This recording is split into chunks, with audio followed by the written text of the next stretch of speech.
Kalabharathi academy உங்களை அன்போடு வரவேற்கிறது. அன்பார்ந்த மாணவர்களே, பெற்றோர் ஆசிரியர் சங்கத்தினுடைய பயாலஜி கொஸ்டின் பேப்பர் மூணாவது கொஸ்டின் பேப்பரை பார்த்துட்ருக்குறோம். Okay, what is known as RNA world?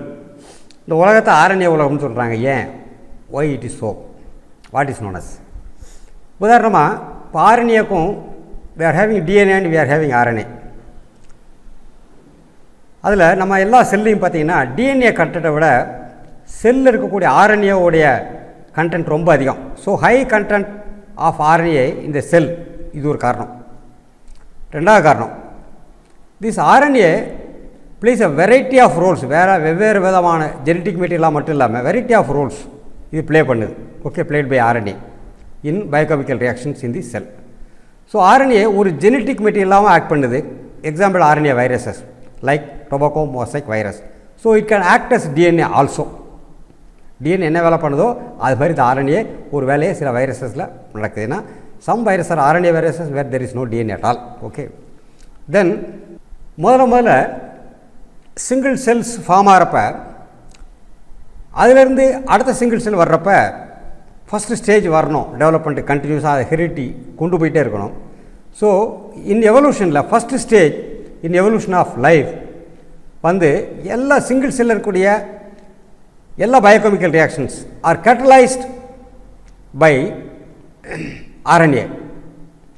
So at first stage in the evolution of the life biochemical reactions அந்த செல்லுக்குள்ளே நடக்கக்கூடிய எல்லா ரியாக்ஷன்ஸும் catalysed all molecules necessary for the survival and replication. இந்த ரெண்டுக்கும், சர்வைவலுக்கும் சரி ரெப்ளிகேஷன். சர்வைவல் அர்த்தம் அதனுடைய பயோகெமிக்கல் ரியாக்ஷன்ஸ் பாடிக்குள்ளே அனபாலிசம் கெட்டபாலிசம் பூரா நடக்கிறதுக்கு தேவையானது, ப்ளஸ் அதனுடைய ரெப்ளிகேஷன் தட் இஸ் ரீப்ரொடக்ஷன், அதுக்கும் தேவையாக இந்த ஆர்என்ஏ மட்டும்தான் ஒர்க் பண்ணிச்சு during first stage of the life evolution ஆரப்ப. So what is to be understood, RNA is the first genetic material on earth. அப்போ அதிலிருந்து தான் ஒரு செல் உற்பத்தியான அப்போதாது அதிலிருந்து ஏராளமான செல்கள் அப்புறம் வேறால பயோடைவர்சிட்டிங்கிறது இன் தி ஹோல் ஆஃப் தி பயோஸ்பியரில் வர்றதுக்கு காரணம் RNA. RNA is the first genetic material on the earth. Okay, இதுக்கான எவிடன்ஸ் என்ன? எவிடன்ஸ் ஃபார் தட் நிறைய இருக்குது. ஒன்று, இப்போ இருக்க லைஃப் ப்ராசஸேவும் நம்முடைய மெட்டபாலிசத்தில் அல்லது புரோட்டீன் ப்ரொடக்ஷனுக்கான டிரான்ஸ்லேஷன் அல்லது ஸ்ப்ளைசிங் எல்லாத்துலேயும் இஸ் எவால்வ் அரவுண்ட் ஆர்என்ஏ. ஆர்என்ஏவை மையமாக வைத்து தான் என்ன இந்த மெட்டபாலிசம் டிரான்ஸ்லேஷன் எல்லா வேலையும் நடந்துகிட்ருக்கு. ஸோ இந்த வேலைகள் நடக்கும்போது ஏன்னா மெட்டபாலிசத்தை பார்ட்டிசிபேட் பண்ணும்போது இட் இஸ் ரியாக்டிவ். அதனால் என்ன ஆகுதுன்னா இட் இஸ் அன்ஸ்டேபிள். அப்போ ஜெனட்டிக் மெட்டீரியல் ஸ்டேபிளாக இதுதான் ஜெனட்டிக் மெட்டீரியலாக ஒர்க் பண்ணுது. அப்போ அது அன்ஸ்டேபிளாக இருந்தால் ஹெரிடிட்டியில் கரெக்டாக கொண்டு போய் அடுத்த ஆஃப்ஸ்பிரிங்ஸ் அது போய் சேர்றது. It is unstable. ஸோ அதனால் என்னாச்சுன்னு சொன்னால் இன் கோர்ஸ் ஆஃப் எவல்யூஷனில் வித் செர்டைன் கெமிக்கல் மாடிஃபிகேஷன்ஸ், கொஞ்சம் கெமிக்கல் மாடிஃபிகேஷன் இதில் ஆர்என்ஏல evolve into more stable form of DNA. என்ன ஃபார்முக்கு வந்துச்சுன்னு சொன்னால் it is a double standard. RNA single standard, இன்னொரு ஸ்டாண்ட் அதில் எக்ஸ்ட்ராவாக டெவலப் ஆகி அவர் கெமிக்கல் மாடிஃபிகேஷன் ஆர்என்ஏல மாறி டபுள் ஸ்டாண்டாக மாறிடுச்சு. Okay, with complementary strand. So ஒன்று டேமேஜ் ஆச்சுன்னா இன்னொன்று ஃபுல்லாக ஒர்க் பண்ண முடியும். ரிப்பேர்ஸ் மெக்கானிசமும் அதிலே டெவலப் ஆகிடுது. ஓகே, அதன் காரணமாக this become stable, DNA become stable. So this DNA resist the changes by evolving a process of repair. இந்த டிஎன்ஏ அதனுடைய ரெப்ளிகேஷனில் ஏதாவது மிஸ்டேக் நடந்தால் அதை சரி பண்ணுறதுக்கான ஒரு ப்ராசஸ் ஆஃப் ரிப்பேரும் அதில் டெவலப் ஆயிடுச்சு. So it resist the changes in the DNA structure of a genome. அதனால் என்ன ஆயிருந்துச்சுன்னா ஹெரிடிட்டியில் எந்த விதமான மிஸ்டேக்ஸும் வர்றதில்லை. So some RNA molecules function as gene regulators. இப்போயும் அந்த ஜீனுடைய ஃபங்க்ஷனை ரெகுலேட் பண்ணுறதேவும் some RNA molecules by binding to the DNA and affect the gene expression. So RNA is an active ingredient in chemistry of the life. Whole of the life கெமிஸ்ட்ரியில் RNA is an active ingredient. So this is known as RNA world. Next question, differentiate relative dating from absolute dating. இதில் டேட்டிங்னு சொல்கிறனுடைய வேர்டுடைய meaning என்ன சொல்கிறாங்கன்னா, நம்ம ஃபாசில்ஸில் கீழே தோண்ட அப்படியே மண்ணெல்லாம் sediment ஆகி ராக்ஸாக ஃபார்ம் ஆகிருக்கு. இட் இஸ் கால்ட் செடிமெண்ட்ரி ராக்ஸ்ன்னு சொல்லுவாங்க. அந்த செடிமெண்ட் ராக்ஸில் ஏராளமான ஃபாசில்ஸ் அங்கங்கே இருக்குது. அதை எடுத்து நம்ம எந்த காலத்தில் உயிர் வாழ்ந்துச்சு, அடுத்த லேயரில் எந்த காலத்தில் உயிர் வந்துச்சு, அதுக்கு அடுத்த லேயரில் எந்த காலத்தில் உயிர் வாழ்ந்துச்சு, இது பண்ணுறதுக்கு டேட்டிங். அந்த டேட்டிங் கண்டுபிடிக்கிற என்ன மெத்தட் கண்டுபிடிக்கிறாங்கன்னு சொன்னால், அட்மாஸ்பியரில் இருக்கக்கூடிய நைட்ரஜன் கூட சம் ரியாக்ஷன்ஸ் நடந்து it is converted into isotope, carbon isotope. அந்த carbon isotope, so it is isotope, it is unstable. அது கொஞ்சம் கொஞ்சமாக ரிலீஸ் ஆகி it loses its energy and it is converted into nitrogen again. அப்போ எவ்வளோ carbon அதில் மீதி இருக்குங்கிறத வச்சு நம்மளுடைய ஏஜ் என்னங்கிறத கண்டுபிடிக்கிறோம். Okay, so relative dating absolute டேட்டிங்னா என்ன அதான் பார்க்குறோம். இப்போ determines an object or event younger or older than another object or event from history.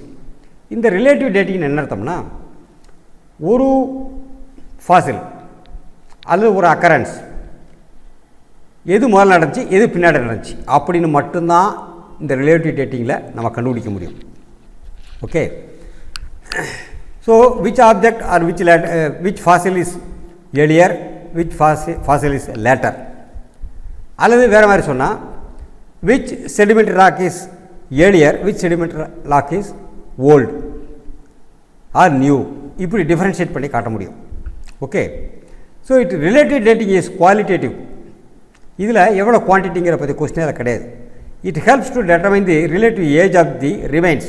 மிச்சம் மீதி என்ன இருக்கோ ஆர்கானிஸுடைய ஃபாசில்ஸில் எதெல்லாம் மிச்சம் இருக்கோ அதை வச்சு we understand the relative age compared to some other மெட்டீரியலுடைய ஃபாசிலுடைய ஆர்கனிசத்தையும் some other ஆர்கனிசத்துடைய ஃபாசிலையும் இந்த ஆர்கனிசத்தையும் கம்பேர் பண்ணி விச் இஸ் ஏர்லியர் அது விச் இஸ் லேட்டஸ்ட் அப்படின்னு சொல்ல முடியுமே தவிர அதனுடைய எக்ஸாக்ட் டேட்டாவில் நம்ம ஃபிக்ஸ் பண்ணுறதில்ல.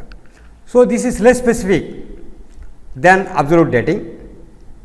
Okay, this works best for sediment rock system having layered arrangement of the sediment. ஒவ்வொரு லேயராக ராக் வந்து ஒவ்வொரு லேயராக செடிமெண்ட் மாதிரி வரிசையாக லேயராக அரைஞ்சிருக்கனால அந்த இதில் ஈஸியாக கண்டுபிடிச்சிடலாம். ஓகே, வேறு அப்சல்யூட் டேட்டிங் என்ன அர்த்தம்னா, ஒரே ஒரு இதுதான் age of a rock or object. ஒரு ஃபாசில் அல்லது ஒரு ராக் அதனுடைய ஏஜ் என்ன எக்ஸாக்டாக எவ்வளோ இயர்ஸ் அப்படின்னு மட்டும் கார்பன் டேட்டிங் மூலமாக கண்டுபிடிச்சிடுறது. Okay, using radiometric techniques. Absolute dating is quantitative. அப்போ என்ன சொல்லுதுன்னா, எது முன்னாடி எது பின்னாடிங்கிற கேள்விக்கெல்லாம் இடம் கிடையாது. இந்த ஃபாசில் எத்தனாயிரம் ஆண்டுகளுக்கு முன்னாடி உள்ளது அல்லது பின்னாடி உள்ளதை பற்றி பேசாது. இது உருவாகி எத்தனாயிரம் ஆண்டுகள் ஆகியிருக்கும் அது மட்டும்தான் சொல்லுது. இது ஹிஸ்ட்ரியை பற்றி இதில் கொஸ்டினே கிடையாது. கம்பேரிசனுங்கிற பாயிண்ட் இதில் வராது. Okay okay absolute dating is the quantitative. எக்ஸாக்டாக எவ்வளோ இயர்ஸ் ஆகுது. Helps to determine the exact age of the remains. Okay, it is more specific then relative dating. ஆனால் இது ஒரு செடிமெண்டல் லேயரில் ஒரு செடிமெண்ட் லேயர் கீழே ஒரு செடிமெண்ட் லேயர் ராக் இருக்குன்னா இங்கே இருக்கிற ஃபாசில் ஆர்கானிசனுடைய ஃபாசில்ஸ் எப்போ வந்துச்சு இது எப்போ வந்துச்சுன்னா அப்ராக்சிமேட்டாக கண்டுபிடிச்சி ரெண்டையும் இது முன்னாடி வந்திருக்கு இது பின்னாடி வந்திருக்குன்னு ஈஸியாக சொல்லிவிடலாம். இது எக்ஸாக்ட் ஏஜ் கண்டுபிடிக்கணும். So it is more specific then relative dating. அப்போ இது இட் இஸ் எக்ஸ்பென்சிவ். ஏன்னா அதை டோட்டலாக அதை மட்டும் எக்ஸாக்டாக கண்டுபிடிக்கிறதுக்கு பல்வேறு ஹிஸ்டாரிக்கல் ஈவெண்ட்ஸ் எல்லாத்தையும் கணக்கில் எடுத்துகிட்டு இது கண்டுபிடிக்கணும். Time consuming. It is expensive and time consuming. So best for igneous and metamorphic rocks. ஏன்னா ஆர்கானிசத்துக்கும் அது ஒர்க் பண்ணோம். So this is not good for sedimentary rocks. Okay, அப்போ செடிமெண்ட்ரி ராக்ஸ் டாப்பில் இருக்குது, இக்னீஷியஸ் ராக்ஸோ மெட்டமார்பிக் ராக்ஸ் ரொம்ப கீழே இருக்குது. Okay, most of the fossils வந்து இந்த செடிமெண்ட் ராக்ஸில் இருக்கும், அப்புறம் அது கீழே இருக்கலாம். So this is the difference between relative dating and absolute dating. அடுத்து ஒரு கொஸ்டின், டிஃபைன் பயோரியாக்டர். பயோரியாக்டர்னு என்ன அர்த்தம்னா, it's a reactor, it's a fermenter. இதில் பயாலஜிக்கல் திங்ஸை சேர்த்து யூஸ் பண்ணி ப்ராடக்ட் எடுத்துனோம், that is called bioreactor. So it is a container மாதிரி. It is a bioreactor is a closed vessel, ஒரு கண்டெய்னர் மாதிரி, where the chemical process takes place என்ன involving organisms, உயிருள்ள organisms or active biochemical substance. அதை involve பண்ணி ஒரு chemical process நடக்கணும். என்ன with adequate arrangement for aeration, agitation, temperature, pH control, drain or overflow vent to remove the waste biomass of the cultured microorganism along with their products. It may be aerobic or anaerobic. ஆனால் அந்த ரியாக்ஷனுக்கு ஏற்றபடி நம்ம பயோரியாக்டரை construct பண்ணிக்கலாம். So it is a manmade instrument, vessel, okay, closed vessel, where chemical reactions takes place involving living organisms or biochemical substances. அதை இந்த வெசலுக்குள்ள arrangement என்னென்னா, ஏரேஷன் வேணுமா கொடுக்கலாம், கண்ட்ரோல் பண்ணணும், அஜிடேட் பண்ணி விட யூனிஃபார்மிட்டி கொண்டு வரணும், டெம்பரேச்சர் கண்ட்ரோல் பண்ணலாம், பிஹெச் கண்ட்ரோல் பண்ணலாம், அதில் ஓவர் ப்ரொடக்ஷன் தான் ட்ரெயின் பண்ணலாம், ஓவர் ஃப்ளோ வெளியே எடுத்து விடலாம், ரிமூவ் தி வேஸ்ட் பயோமாஸை ரிமூவ் பண்ணணும், and cultured microorganisms பிரிச்சிடணும் along with their products. Okay, it may be aerobic or anaerobic. This is the bioreactor. Okay, thank you students, we'll meet again in the next discussion. Thank you.